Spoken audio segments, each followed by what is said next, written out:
Oke, shalom beloved semuanya. Dengan Linda, kali ini saya terlalu lama ya, 3 minggu tidak bikin konten YouTube, tidak upload foto karena bukan apa-apa, karena kesibukan saya ada satu mata kuliah yang rada-rada rumit gitu. Jadinya saya belum bikin. Hari ini juga saya menyempatkan diri karena ada ujian akhir semester, tapi saya sempet-sempetin lah. Kalau saya nggak sempet-sempetin, bisa sebulan nanti saya nggak bikin konten YouTube. Oke, saya mengambil firman Tuhannya dari Habakuk 2 ayat 1 sampai 5. Tema dari firman Tuhannya adalah orang benar akan hidup oleh karena percayanya.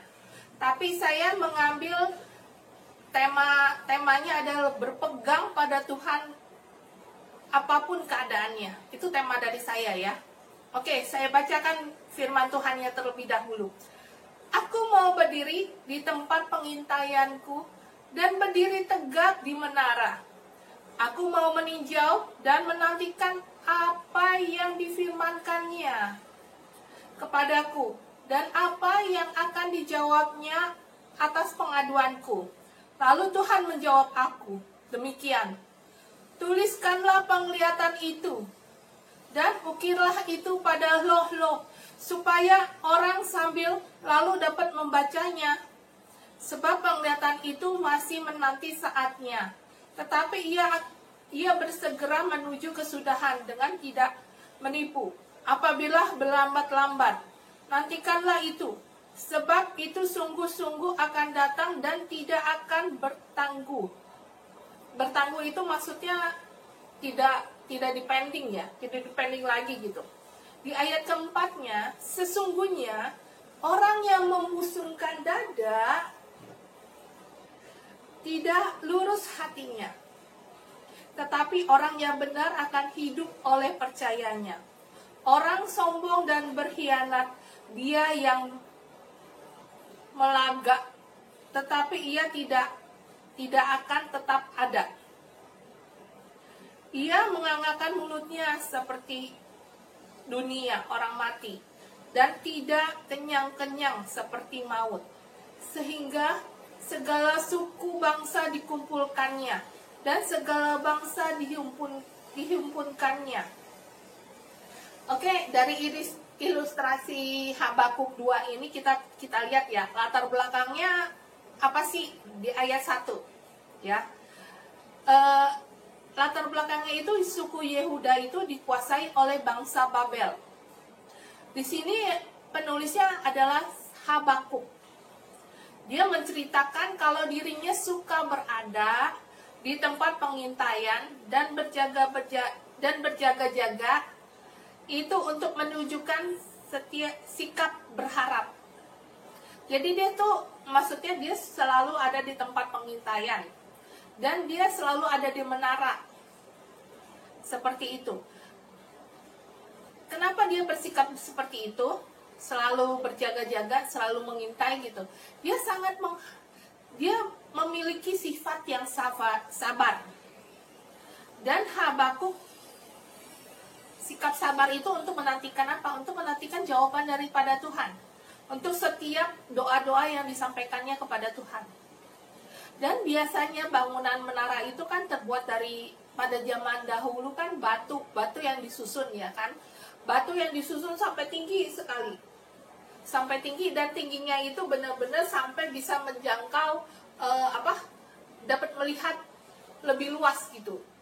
Lebih luas daerahnya. Seperti kita misalnya ada di puncak gunung pas ya kan, kita bisa melihat ke bawah, melihat view ke bawah gitu loh. Melihat mobil-mobil yang lain yang sedang naik ke atas. Kita bisa lihat dari situ. Nah, kalau kita di menara juga kita bisa melihat orang-orang di bawah lagi ngapain gitu loh. Seperti itu gitu. Gunanya untuk melihat dan mengawasi keadaan di tempat yang lebih tinggi. Gerak-gerik musuh bisa dilihat dari sana. Kenapa? Karena pada waktu posisi Habakuk menulis kitab Habakuk ini, karena kan bangsa Israel suku Yehuda ini sedang sedang berperang gitu, berperang dengan dengan bangsa Babel.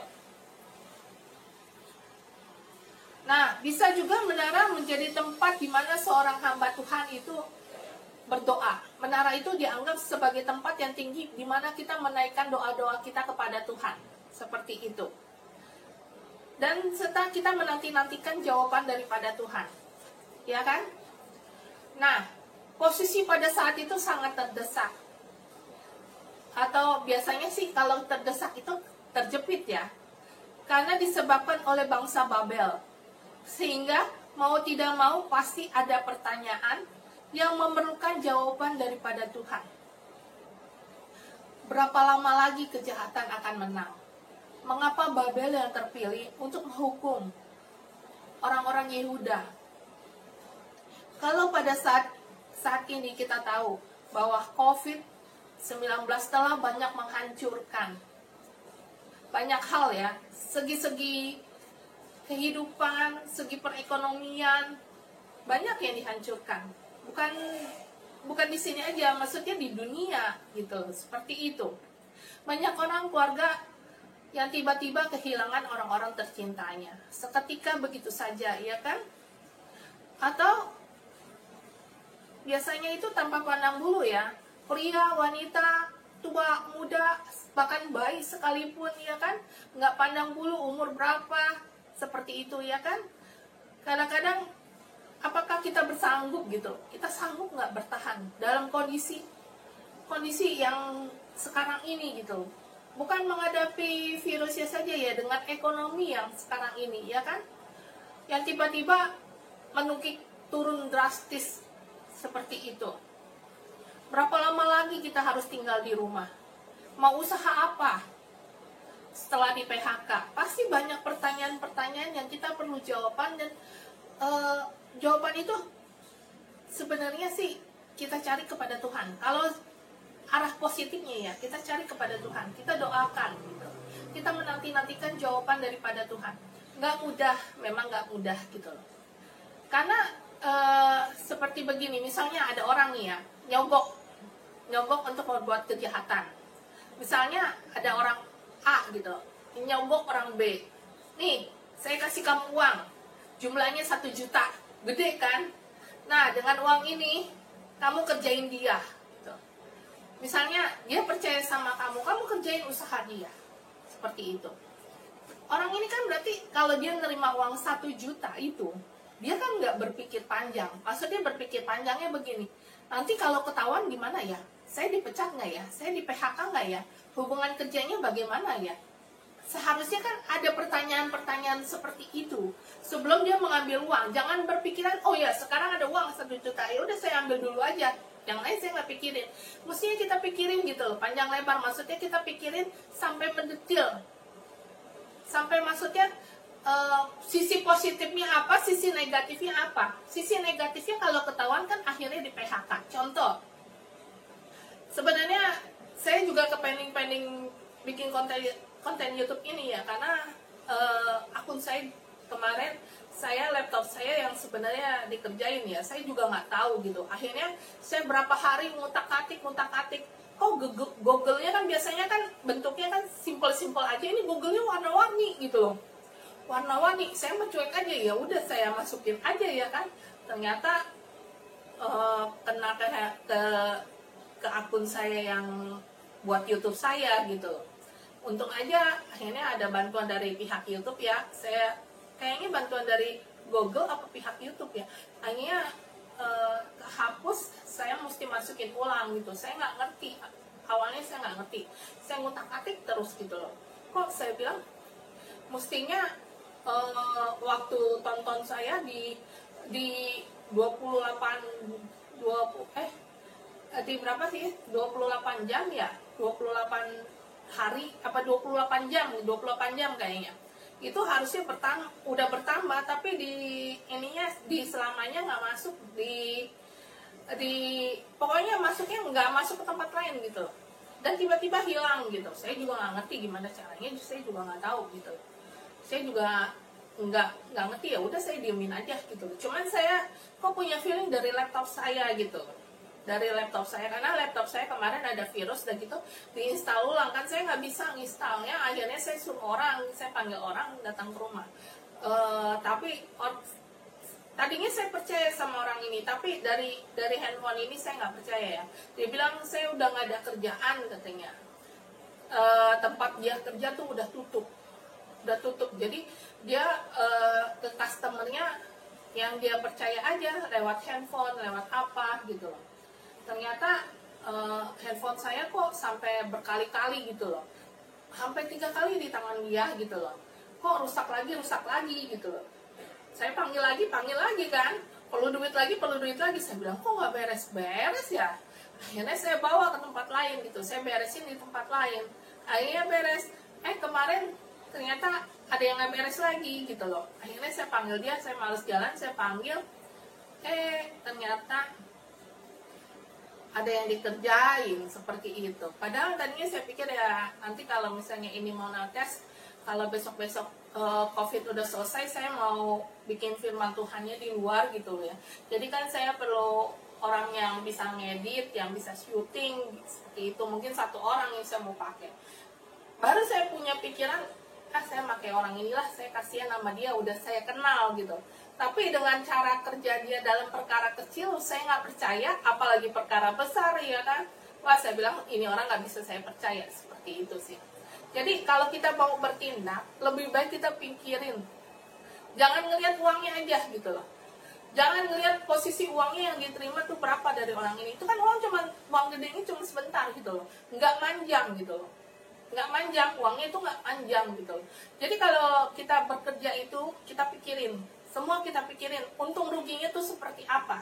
Apalagi dengan keadaan seperti ini, ya kan? Oleh karena itu, orang kaya, orang miskin, semuanya sekarang ini perlu Tuhan. Uang tuh nggak berlaku. Kenapa? Karena dalam keadaan COVID seperti ini, virus ini, mana bisa disogok pakai uang?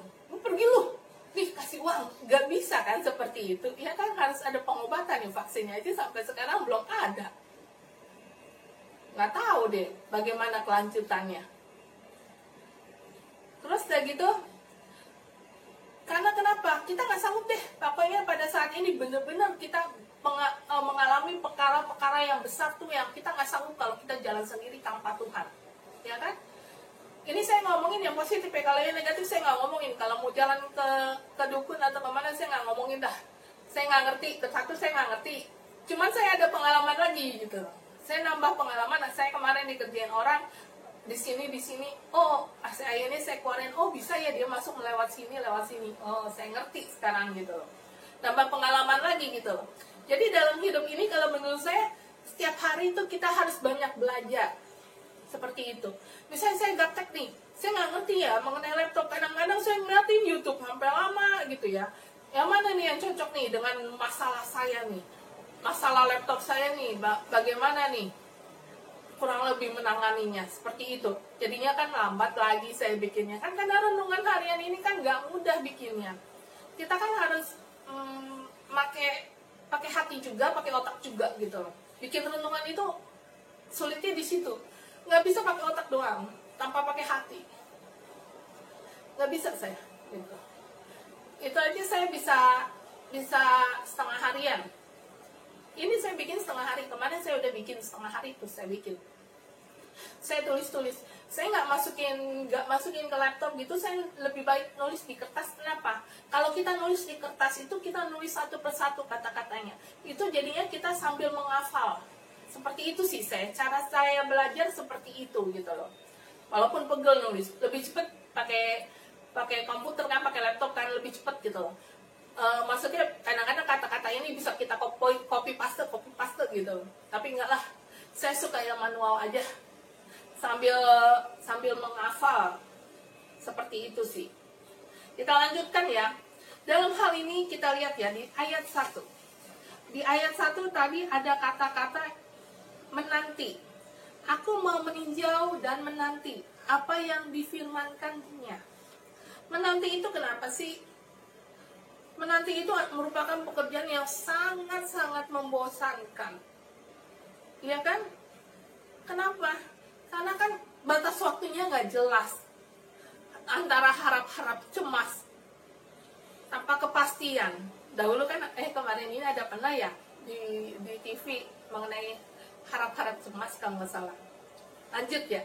Namun di dalam Tuhan selalu ada jalan keluar. Selalu ada pengharapan hari depan yang lebih baik. Di dalam ayat 2 kita lihat ya. Di ayat 2 penglihatan itu yang diperoleh Habakuk itu berasal daripada Tuhan. Bukan Habakuk aja, kita semua bisa kok memperoleh penglihatan. Ya kan, kalau kita mempunyai karunia penglihatan seperti itu. Terus, dan menantikan jawaban doa. Kadang menanti jawaban doa itu kita mendapatkan suara secara audible dari Tuhan. Melalui penglihatan, melalui mimpi-mimpi. Kadang-kadang misalnya melalui orang lain gitu loh. Yang ngomong sama kita, tek di hati kita gitu. Oh ya, ini jawaban Tuhan. Seperti itu. Jadi kita butuh kepekaan sebenarnya. Butuh kepekaan dan hubungan kita sama Tuhan tuh semakin dekat. Kalau hubungan kita semakin dekat sama Tuhan, kayak signal handphone itu tanpa ada batas ruang dan waktu ya. Langsung tek nyampe gitu loh. Langsung nyampe. Jadi kita tahu kapan kita mendapatkan jawaban Tuhan tuh kita tahu. Gitu. Jadi jangan fokus sama masalah ya. Masalah memang sebesar gunung di depan kita. Ya kan? Saya aja merasa masalah saya sebesar gunung di depan saya. Tapi satu persatu Tuhan bukakan jalan. Nggak mungkin langsung blank gitu semua. Nggak. Tuhan kasih tuh sedikit demi sedikit. Kayak orang di panggung. Kita berada di dalam panggung. Terus ada tirai. Tirai yang menutup ya kan. Dibukanya kan sedikit-sedikit kan. Ya kan? Demikian. Untuk mendapatkan segala sesuatu jawaban seperti itu kalau menurut saya ilustrasinya ya. Jadi nggak mudah lah gitu. Semua butuh proses. Prosesnya itu melalui apa? Ya melalui masalah kita. Melalui masalah yang kita hadapi, bagaimana cara respon kita? Yang positif atau yang negatif? Ya kan? Kalau positif saya ngomongnya positif aja lah. Positif tuh hati kita tuh mengarah kepada Tuhan. Seperti itu sih. Kalau menurut saya ya. Kadang-kadang orang ngomong sama saya begini. Kamu yakin? Kamu bisa dengar suara Tuhan? Iya, saya bilang gitu. Kamu yakin itu suara Tuhan? Saya ibaratkan begini ilustrasinya. Kalau misalnya kita masih kecil, terus yang nelfon itu nanya, kamu udah makan belum Linda? Misalnya nelfon itu mama kamu atau bukan, kan kamu tahu suaranya. Walaupun kamu nggak melihat orangnya, postur orangnya, mama kita kamu nggak lihat, tapi kan kamu tahu suaranya. Iya kan, dari suara kita tahu. Kenapa? Karena hubungan kita dekat gitu loh. Ada hubungan batin. Seperti itu. Jadi kita tahu, ini suara mama kita, atau saudara kita, apa kakak kita, apa sepupu kita tahu gitu loh. Dengan kita ngomong halo, dari halo aja kita udah tahu. Kalau menurut saya seperti itu ya. Jadi nggak bisa ditipu lah gitu loh. Hati kita tuh bisa mengetahui gitu loh. Ini suara hati kita, apa suara Tuhan, apa suara iblis, apa suara sesuatu yang masuk dalam badan kita, dia berbicara sama kita. Itu mesti kita bedakan satu persatu semuanya seperti itu. Belajar ya, belajar peka. Kalau kita belajar peka gitu ya, nanti hasilnya tuh pasti ada. Kayak saya sebenarnya pendoa syafaat, dibilangnya terlalu ngeroh. Orang pasti ngelihat saya, semua orang kalau ngelihat saya pasti dibilangnya terlalu ngeroh gitu loh. Tapi menurut saya antara dunia nyata dengan dunia gaib itu, kadang di dunia nyata orang itu bisa positif, tapi di dunia gaib enggak. Seperti itu. Kalau misalnya balance-nya itu orang itu, kalau misalnya dia memang enggak punya pegangan atau apa, oke, fine, dia hidupnya memang seperti itu ya kan. Tapi kalau misalnya orang, jadi kita harus punya apa ya, punya karunia membedakan roh. Kalau menurut saya seperti itu. Kalau kita mempunyai karunia membedakan roh, kita tahu semuanya gitu. Tanpa orang ini berbicara, kita lihat aja, kita tahu auranya seperti apa, itu kita tahu ya kan. Kadang kalau kita berhubungan intens sama Tuhan, ya kan, cahaya kita putih, bersih cahayanya. Dengan mata biasa aja kadang orang bisa melihat cahayanya putih, bersih, seperti itu gitu loh. Jadi menurut saya beda sekali, beda.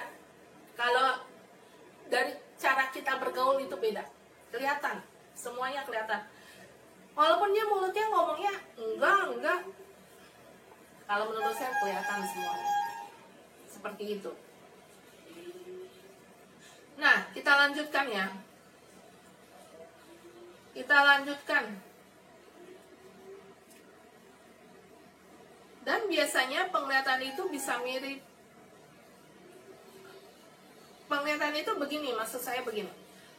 Kadang ada orang nih ya ngomong, hamba Tuhan yang ini ngomong tentang ini, penglihatannya ini gitu loh. Ntar hamba Tuhan yang lain ngomong yang ini, penglihatannya ini. Kadang-kadang ada match gitu loh, ada kemiripan. Kenapa? Karena Roh Kudusnya sama.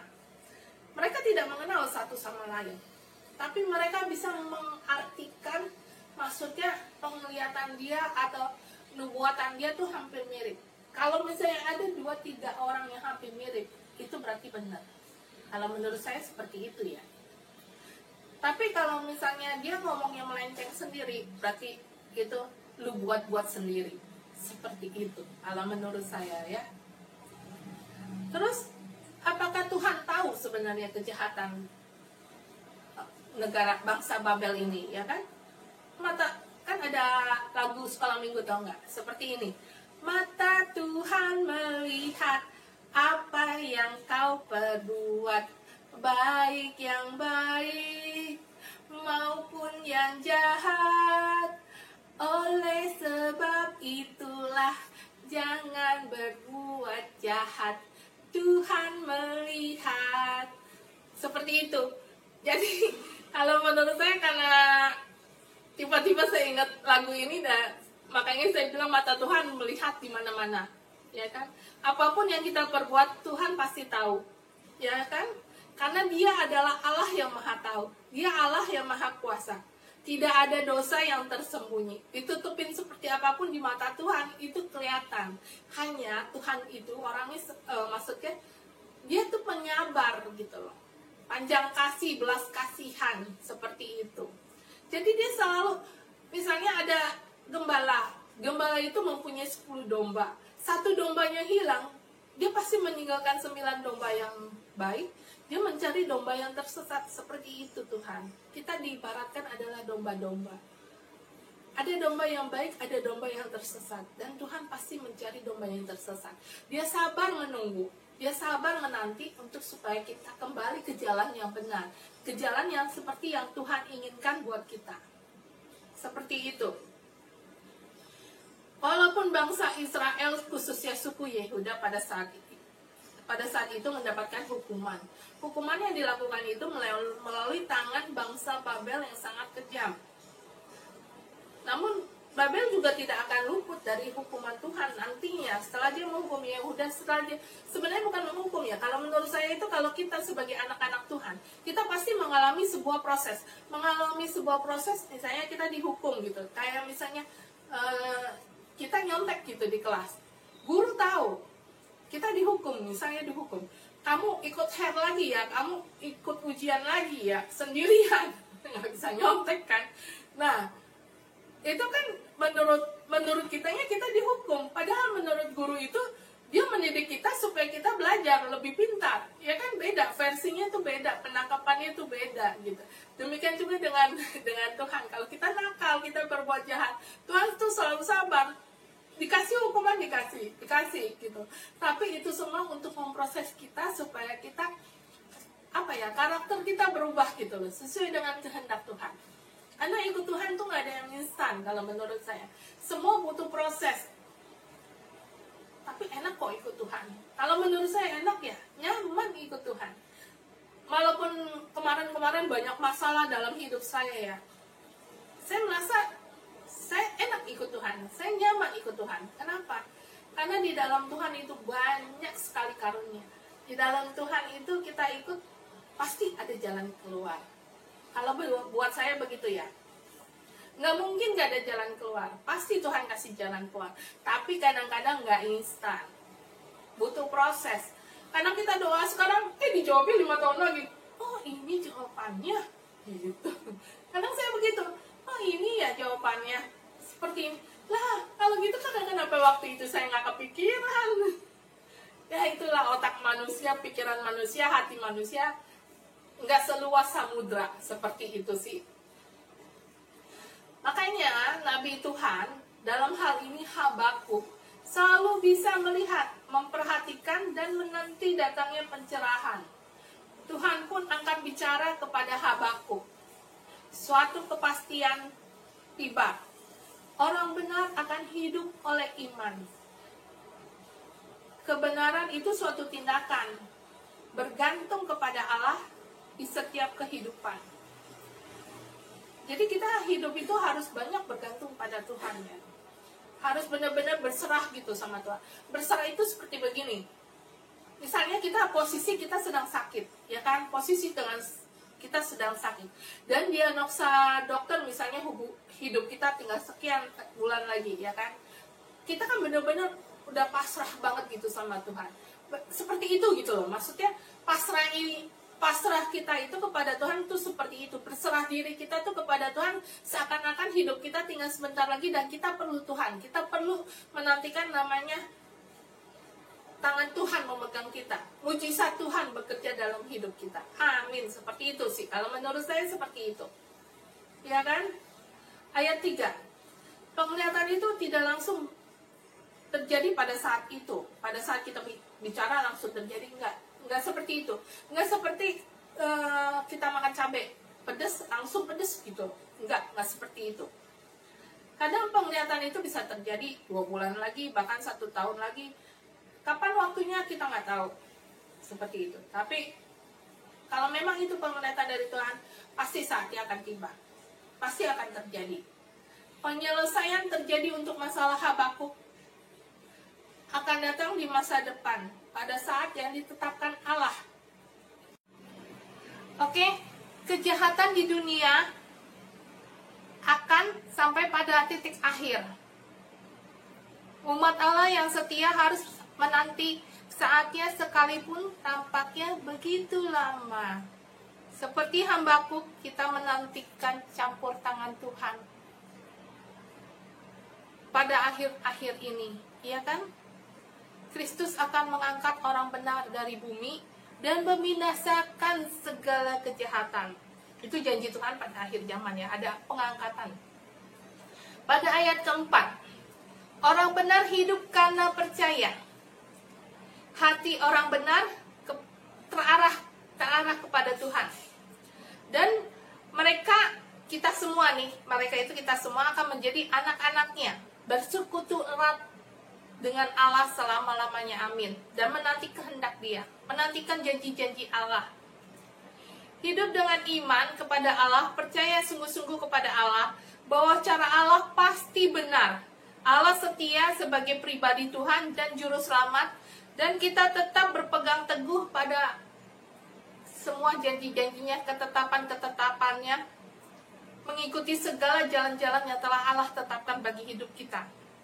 Ayat kelima. Pada ayat pertama dan ayat sampai ayat keempat, itu maksudnya ayat pertama, ayat kedua kebanyakan Habakuk mengeluh kepada Tuhan, ya kan? Sampai ayat ketiga itu mengenai penglihatan-penglihatan.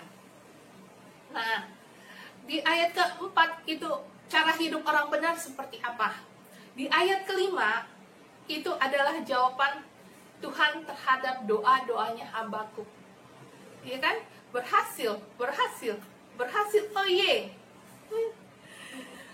Di ayat kelima, jawaban Tuhan terhadap Habakuk, kekuasaan orang jahat di dunia akan musnah.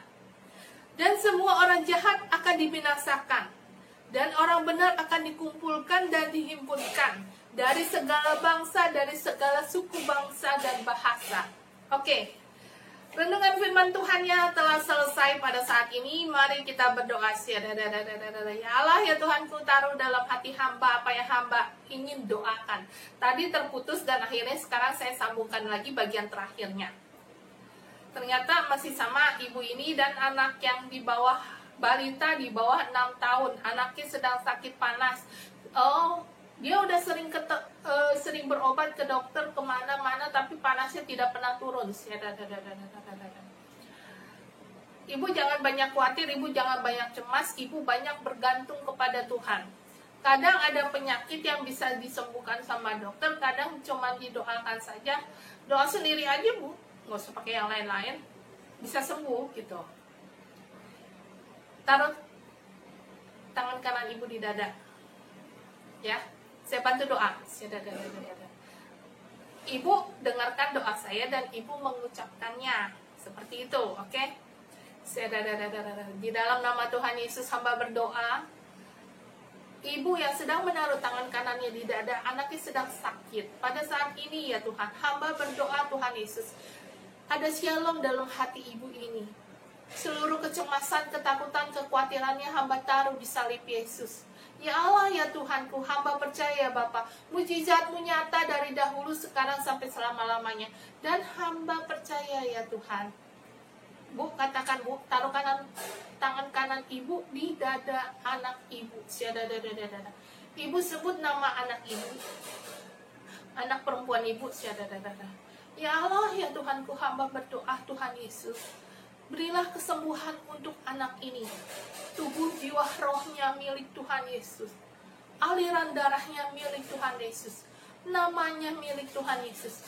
Tanggal lahirnya milik Tuhan Yesus. Seluruh organ tubuhnya, panca inderanya milik Tuhan Yesus. Semua kekuatan kegelapan, hal-hal yang tidak baik dalam tubuh anak ini, hamba taruh di salib Yesus.